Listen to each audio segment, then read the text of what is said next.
Father, I just pray for our time. As we kind of conclude this series, I pray it would be fruitful as we just even able to articulate a little bit about how we're wired, how we're created, and then we can start thinking and moving in this direction. And so I pray for our groups. I pray for the rest of our week. And even as we think about Easter coming up and just a celebration of who Christ is, but also opportunity to tell people about who you are. I just pray for great opportunities and the eyes will be open to the gospel. In Jesus' name, amen. All right, so we got work and rest and recreation and escape. So we've dealt with all those topics pretty much. Work we've simply defined as energy expended. Recreation, we talked about that last week a little bit, energy diverted. And we talked about escapism, escaping into your work, escaping from work. Kind of looked at the fall and how that affects work and all these things. And today we're going to talk about rest, which is energy recovered. And it's just one of those topics that you probably haven't thought about or even listened to and until it's really caught up with you. I mean, it's just the way it is and the need for it. But the relationship with work and rest are super important because as we're wired as creatures to expend energy, that energy needs to be recovered. So all week long we're pouring out energy and pouring out in order to make and create. The earth has all this potential and we're designed to bring that out. And as you do that, you expend energy, and so there's energy going out, and there's a necessity to recover it. And so the idea with rest, when we say is energy recovered, is a cessation. No production, no cultivation, no creation, no carrying of weight. It's a ceasing of taking everything off your shoulders, knowing you have to step back. And the reason why, the biggest reason why, besides the fact that we're a creation, we have a creativeness, is because God models rest for us. And so Genesis 2, everything's good. On the sixth day, he creates, man and the kind of culmination of us there. And on the seventh day, God rests. Right? So he rests, he ceases. And it's not for God that he needs to kind of get energy back. He's modeling something for us. And so when you go to the book of Exodus and you see the kind of covenant relationship with God in Hebrews, one of the signs of that covenant of their relationship with God was the Sabbath. It was the ceasing. It was on the seventh day, they stopped, they did nothing, they looked back, they set aside a day to just reflect and know God and connect and rest. And it was a big sacrifice because they couldn't make their animals work that day, they couldn't make their slaves work that day. There was even periods in their land, in the rhythm of their land, where they'd have to let that field lie fallow for a year. And then everything 1 year in the year of Jubilee, all these different things that they had to just even model that with their land. And it was part of the kind of the way they connected with God. It was the way they were identified as the people of God, was a Sabbath idea. And so there needs to be a rhythm in your life, daily, weekly, monthly, annually, in those larger seasons, and it's going to change the seasons. It's going to be different for Jeter's season of life than it's going to be for me with kids at home, so it's just going to look different. But there needs to be regular seasons that we are planning for. The key is it's not by accident; it's intentional, and it's going to look different with different personalities. Some of you going on trips, some of you doing whatever. But there's got to be a rhythm of that we establish intentionally. It doesn't just happen, because if it just happens, quote happens, then it's probably because you're crashing or you're not planning for it. And so the idea that you're ceasing, that you're actually choosing to not cultivate and do anything, which is very difficult for some of y'all. Here's some reasons why it is. Let's talk about reasons why we don't rest, and maybe we move into escapism of escaping into work or from at work. Because when I rest, I feel empty. Right? That's the first one. I feel empty. The idea that for many of us, we have become what we do. And so when we are not doing that, we simply can't be. It's just because that strong orientation, we talked about it, to the earth. We correspond to the earth. The earth wasn't fruitful, and so we're created to make the earth fruitful. Because that strong correlation and orientation, the way you're wired up, it has a tendency, if I'm not doing that, then I feel useless. I feel empty. And what you need is a place to be able to do that, to just pull back, to connect with your wife, connect with your family, whatever it is, to cease connecting to work. And sometimes when we do that, we feel like we're not alive because we don't understand that that is not, it's become too important. That's really the second one. When I cease to rest, I feel lost and alone. So kind of dislocated. So the weeks that I'm not preaching often, I find myself sometimes not struggling to connect with God, but I don't feel as kind of close to God because I'm not doing what I regularly do. So maybe I'm doing meetings, maybe get ahead, maybe I'm doing planning, maybe I'm doing, whatever. But it's just because it's different, I feel disconnected. I feel kind of like aimless even. And part of what's happened is that idea that preaching has become too central, and that's how that I connect with God by, okay, I'm getting ready for the sermon. That's not the intent of the sermon, and that's not the intent of that work. And so when you pull away from it, if I do that, then I don't feel like I'm connected with God. It's just kind of aimless, and it shows that, again, work has become the God. And so you have, Psalm 46, this psalm that, I don't think did I put it on there? I think I put it on later, but here's what, not there's actually, I would have meant to put another one on, but I missed it. But you all know that the old psalm that is quoted all the time. It's "Be still and know that I am God." And the irony is that it's the being still there, and that word for know is a relational. It's not know about. It's actually a deep word that talks about knowing in a deep way. And so in the middle of that psalm, you have this be still and stop and cease and then know. And so it's not in the doing that I know. It's actually I need to get away sometimes and just know and be in a relationship with God and His Word. And so when we're not connected to work, sometimes that's one of the reasons we're like, I don't know how to do it. Next one, I don't have deep relationships with others outside work. And this is a huge one for men, especially super successful, high power, because at work you're killing it, and you know how to whatever needs to be done, and people, respect you and all those things.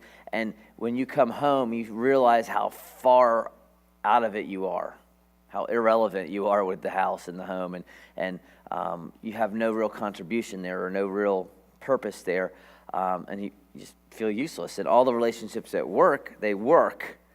So I don't want to stop that because that's where I get value and that's where I get people talk to me and people relate with me. When I go home, I'm just kind of like the outsider, and it's the reason that people stay late and they don't want to come home and all those things. For when I cease, I rest, I become increasingly anxious. This is probably one of my deals more than anything, but that when I stop something, I just kind of get edgy. I don't know if it's ADD or whatever, but if I'm not doing or just thinking even, it just drives me nuts sometimes, and become anxious. I become anxious. And again, maybe it's part of my wiring, maybe it's part of being man, maybe it's part of the hyperconnectivity. So, the idea that you come home and my wife is like, you need to put your phone in the basket. I have a little basket. And it's like, okay, I put it in the basket. And I'm like, I put my phone in the basket. But then, I find myself gravitating just to see, did anybody text, did anybody call? And, even before bed, what's that temptation, because we're always like, I use my phone as my alarm. And it's sitting there, and your wife's sitting next to you, and, she's doing this, and, and you're like, you're going to reach over and hit that, 7 emails. You're like, just that not ceasing and feeling like I have to get back. And so, and if any of those are evident, then next page might reveal 3 things. Pride, that you are so important that if you're not paying attention, the world will fall apart, right? And for those of you, maybe, again, you have a little bit more authority, you have a little bit more responsibility. It's the idea when we planted this church, if I'm not in town, what's going to happen, right? I got to preach 51 times a year because what's going to happen? It's really a Messiah complex. It's all it is. It's if I'm not there, it doesn't really happen. And there's different seasons of this. Obviously, starting church, we got to equip leaders and train people and get them in their places. And maybe at the office, maybe you don't have the right people, and so you have to check behind all the time. But the idea is, I am more important than I really am, and I can't let go. And just the reminder there is for pride that when that's us, when we have that, even if it's like, I just am serving everybody, that God is opposed to the proud, but He gives grace to the humble. 1 Peter 5. So if you are anxious and are proud, you're actually in opposition to God. And so we need to establish boundaries. We need to get that rhythm. We need to give to God and trust in Him, especially pride. Another thing is unbelief. That then God basically is either inept or unfaithful. And we would never say that because we're Christian. But if we can't pull away because we feel like it's all going to fall apart, then we're saying God's inept and unfaithful, and He can't. His rest ones, work six principle doesn't work. And you see, in the Old Testament especially, you see this. You got guys, they're farmers. I mean, the only way they eat is they grow it. I mean, or they have animals, and so it's not like they're out, starting businesses or whatever. And for them to actually take a day off, or then even beyond that, take a year off from this field that's being super productive right now. I mean, I only own like 3 fields, and I got to shut this field down for a year because it's the 7th year. I mean, that's huge. Like, it's in the middle of a great time. I should be able to just one more year. So for them to step away from that and trust that God will feed them, it's faith. Same thing with the manna. Remember in the wilderness, they're walking every day, and God, every morning they wake up, there's the manna, and every night, there's the manna. And then on Fridays, they're to take just enough for Friday and Saturday because it doesn't happen on Saturday, right? Because that's the Sabbath. So they just had to trust in the idea where I can't pull away and trust that God can take care of this and I can give him my one day. It's the same principle of the tithe if you think about it too. So we give a top off the top, we get 10%. Trusting that God can do more with 90% than I can do with 100%, right? And it's the same thing. It's either if I can't pull away, it's unbelief because I might miss something or whatever. And again, it's another psalm. God is our refuge and our strength, always ready to help in times of trouble. So we will not fear when earthquakes come, mountains crumble into the sea. Let the oceans roar and foam, that the mountains tremble. This idea that if God is if trustworthy to save your soul, I think He can handle the office is not going to fall apart. I hate this when you see, as a baseball fan, when your team's sitting your star, whatever, you got to be kidding me. Your best hitters are on the bench for a game, or I'm just like, what are you thinking, coach? And it's just like, oh, the other guy's pretty good. He's in the majors. He may not go 4 for 4, but he's not there because he's a slack bag. But it's that idea, oh man, if he's not in, the team's going to lose or whatever. And it's unbelief. And then greed, and not greed in maybe the crassest form that we would say, like, I want more money. But maybe even more in just like, I might miss an opportunity for X, for more influence, for more prestige. If I'm not there Friday and someone else is there Friday, and they get to be with the boss, and and I'm going to miss that, and I need to move up, and I got to maximize right now. It's the guy with the field, man. His field's killing it. My field's killing it. If I take this year off, and it's not his year until next year, and it's this idea of maybe power, and even you can do this with ministry, man. You can kill your family. Let's go on this deal, and let's go on this deal. It's everything in it. It's ultimately a greed opportunity. So I might miss an opportunity to maximize. And so these are just some common reasons why we just don't do it. So some ways to solve it. Kind of 2 big picture ways. Number 1 is pray and work for change of heart.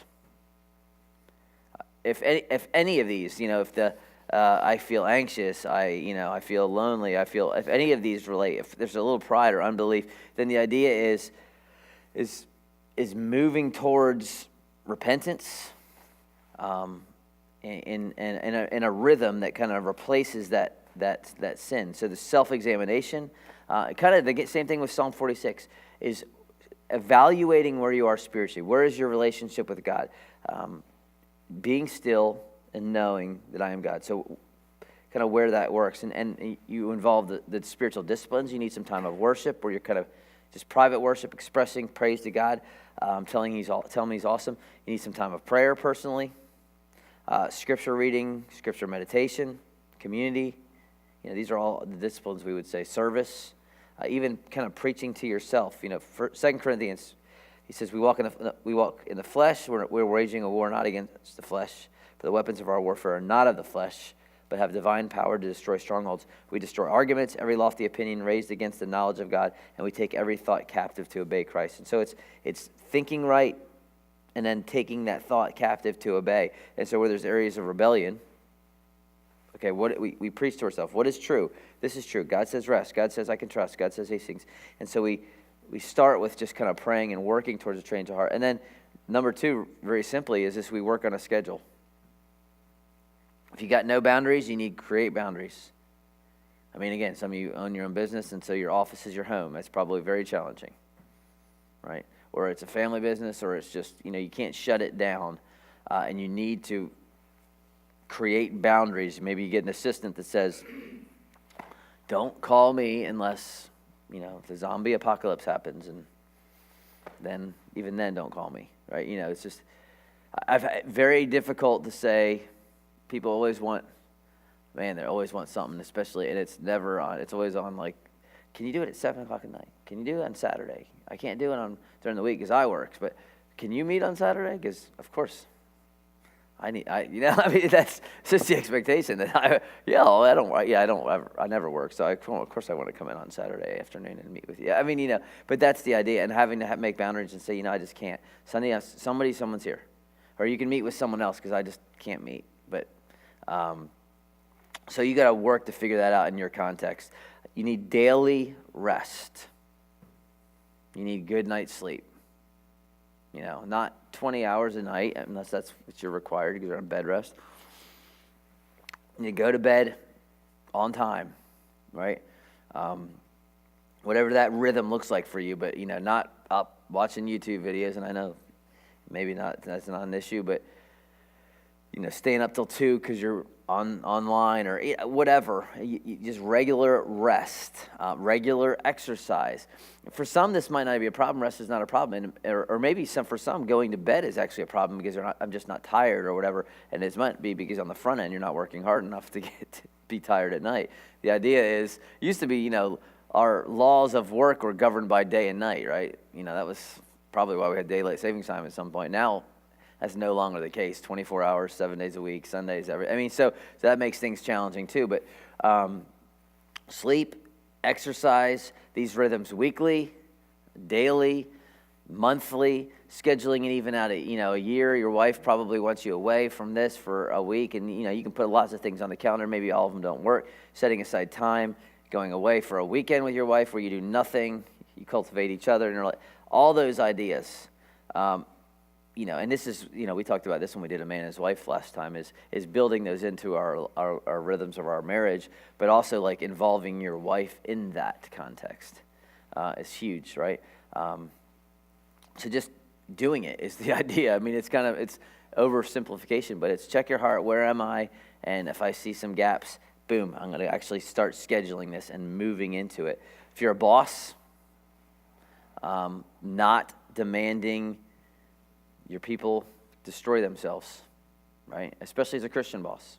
You want them to work hard, but the bottom line is you are, in some ways, caring for these people and their families, and if you're requiring dad to be at the office 85 hours a week, every week, I know there's projects and whatever, but if they're never home because they're there all the time, then you got to evaluate what is the most important thing, are your people or is the money, So, and that's, I'm not in that world, but that's just something to think about. So, what time is it? Oh, perfect. It's about 7 o'clock. Let me just real quick. I was going to do this last week, but let me just give some big picture ideas. These is not related to rest. We're talking about kids, because some of us have kids, right? Or some of us want kids, or some of us one day will have kids. Some of you have girls, and some of you have boys. And these kind of big picture. This generation is when everyone's always complaining about the next generation. So this is not like, but it is truly a generation that thinks they know everything and have actually done nothing except for read about it online. And so I'm talking to my son about, he's over at Arts and the walkouts and all this stuff. And, I'm just like, why are people walking out? And he's like, well, I don't know. I'm like, that's exactly right. That's why you don't walk out. If you want to walk out because you have a reason and you actually know why you're walking, if you're going to stand for something. But I said, don't go out and do this because everyone in the world does it, especially since the week before you were with my dad at the range shooting his M14 and M4, and if you're going to walk out for gun control, that would be ironic. But that's another story. But it's a generation that thinks they know everything, but they have never actually done anything, and so they're arrogant. And one of the things we would say about work is it is a great teacher of humility. It's one of the most important lessons because it's literally, suffering teaches humility, and work is a mild form of suffering. And so what we would say as dads is we need to model and then teach our children the humility of work and the humility of making money. And so when your son, my daughter, a couple months ago, she spilt water on her computer that the school, gives them. We pay for it, so they didn't give them nothing. We pay for it, but and it cost $160 to fix, and I didn't pay a dime of it. I said, "You're paying all that, girl." And she makes $20 twice a week cleaning up a neighbor's dog do and walking their dogs. I said, "That's only 8 trips, right? That's 4 weeks worth." But I could have paid $160. Would have been a pain in the butt, but I could have. But for her to do that and have to pay that off, she sees Dad could do that in like one swoop. It's going to take me a month of walking the dog, and that means I'm not going to Miyabi's or whatever with her friends because I'm paying for this money here. And what it teaches them is like, man, Dad is a powerful dude. Not like powerful like King Kong powerful, but he can do this. I can't even afford $160. It takes me this long, but he can do that now. And there's an honoring there. It's just a way to model for them to understand where they're going. And a lot of kids don't have any. $100 for them is nothing. A prom dress that costs $473 is nothing in their mind. I'm thinking, you don't know how long I have to work for you to wear that dress for 40 minutes until you leave the dance, right? So that's a huge piece of teaching them that. And we would say from that 0 to, we dealt with this when we did our little parenting series a couple years ago, that from 0 to 7, 0 to 8, that your purpose is to establish authority in the home. You're teaching them that I'm Dad and I can be trusted, and that you need to listen to my voice because my voice is the best. Because you're teaching them ultimately that God's voice is the voice that they need to follow. And that kind of 7, 8 to 14-ish, you're developing responsibility. And this is kind of what we're talking about here. Because then when they're 14 to 18 and beyond, we want a healthy independence. We don't want to be kind of grabbing onto them at 17 years old and having to say X, Y, and Z, right? Because we haven't developed responsibility well. And so developing it, part of it is on-the-job training. It's not just go clean your room. It's showing them how to clean their room, and then they go do it. It's not just go do the yard. It's doing it with them. It's hands-on training, and then you can teach these pieces of work. And so sons and daughters both need to be engaged in this. And maybe it's different kind of work, but there ain't nothing wrong with the ladies out in the yard taking bushes, to the dump, or bagging leaves, or they don't have to do just you do the housework, we'll do just getting sweaty, because we don't want to set up our future sons-in-laws for a nightmare. We just don't. We just don't. Toby's got 3 boys. He doesn't want his boys, when they're 25, and I have 3 boys, the girl thinks she deserves a BMW because Dad bought it for her when she was 16 years old, and she never worked a day in her life, so she should have an $800 purse, and he's making $48,000 a year as an engineer at the lower level in this firm, and he's like, what did I get into, right? We just don't want to set them up for that tension. We want them we want the ladies to come alongside, like we talked about, that she's the empower and the helper, right? And that's that Genesis 2. Not that she knows that partnering is big in marriage, and that she needs to know how to partner and work and bring value and bring strength to the situation. But when it comes to sons, I think it's just as big with girls, but it's super huge. It's one of the things that I've been kind of listening to the guys I get a lot of this teaching from, and things that I'm trying to instill in my sons is, number one idea is that school for boys right now is work. And for them to get that idea, that this is the task in front of you. My oldest son hates school. He's not a school guy. He's over at arts. But, it's just not his shtick. He's not going to be a school teacher, and he's not going to be a doctor, right? He knows it too. And that's fine. But it doesn't matter whether you like school or not, because kind of 3 things. Number one, in this culture, education actually means something, right or wrong, whether to do it well or do it not, whether it's overpriced or not. The higher education you go, the more money you make, more money you get. You can survive, whatever you want to say, provide for a family. But education opens up all kinds of doors, and it will be meaningful, so they need to work at that. Second thing about that is kind of education as work is that it teaches how to bear a burden especially when you don't like it. Suffering to a degree. You learn to be excellence in the middle of chemistry, which you hate, right? It teaches. That's how many of you like everything about your job? It's just life, right? I mean, you like some things, you like more. Lamentations says it's good for a man that he bears the yoke in his youth. That's the idea. So there's a humility where there's a burden, and if you could excel under that, and you get a good math test, and there's something there. And the idea, even in of school as work, is there's some obscurity there that when you are with the masses and you're just kind of being faithful in that little thing, that's kind of what God is looking for, people faithful in the little things. So remember David and his 6 brothers, and all the 6 brothers are lined up in front of Samuel, and one of them's going to be king, and it's like, nope. Is this all your sons? Well, we got the one, but he's just kind of out. Where is he? He's being faithful in obscurity. He's the youngest, kind of taking care of the sheep. Brings him in, and boom, he's the one. So God is watching in even obscurity. And I would say, even for those of you, when you get sons that get to be a little older, or even daughters for that matter, is that they need to have work outside of school. And not just a mission trip or serving in the church, which is good. But a place where someone pays you for the value you bring. Right, that's a big thing.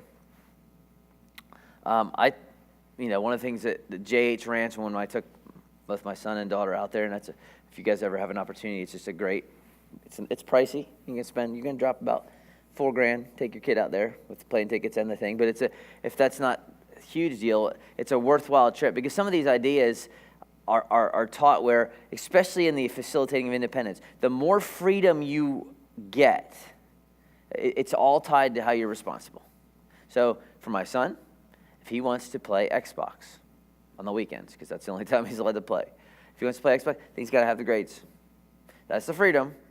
Here's the responsibility. If you want to drive, he wants to drive. He drives himself to school in his old beater. Then you are going to pay for gas. You're not coming to me and asking me for. So if you're going to pay for gas, what's that mean? It means you have a job, right? You have a job. And he's going on this trip to Belize, right, from school for arts. It's a Spanish trip to a country that speaks English. Ironic, right? But they're going down there. $3,000 trip. Could I write the check? Not really. I mean, I could work towards it and save towards it. But so I said, I will pay half. You will pay half. You want to go to Belize? You pay half. Okay, pays half. How you do that? You gotta have a job. I mean, so it's tied. You want freedom. Here's responsibility. And when the grades aren't there, guess what? The Xbox is not there. And when the responsibilities of treating your mother with respect, or being at home, making sure your room's clean on the weekend, when those things are not met, then no, you're not going out with friends. And it's just tied to it. But you can't, if you haven't developed responsibility in that 8 to 14, it's what you've seen this, and I've seen it even with the kids where I haven't developed it right. I have to squeeze at 17, and I don't want to squeeze at 17, because when I squeeze at 17, I'm treating them like a 13. I'm treating them like an 8. And they feel that, and they're almost adults, and then they push back, and it just becomes a big frustration. But it's because we didn't get ahead of it. We didn't teach them the authority piece up front. Dad is dad, mom is mom, honor your parents. When I say no, it means no. So that then we can say, hey, this is important, this is what you need to do.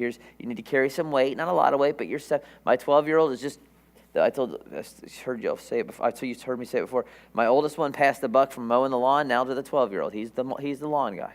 Yeah, this guy's been doing it for 5 years. Now it's his turn, and then it will be, Tripp's turn in a couple of years. It's developing it as we go.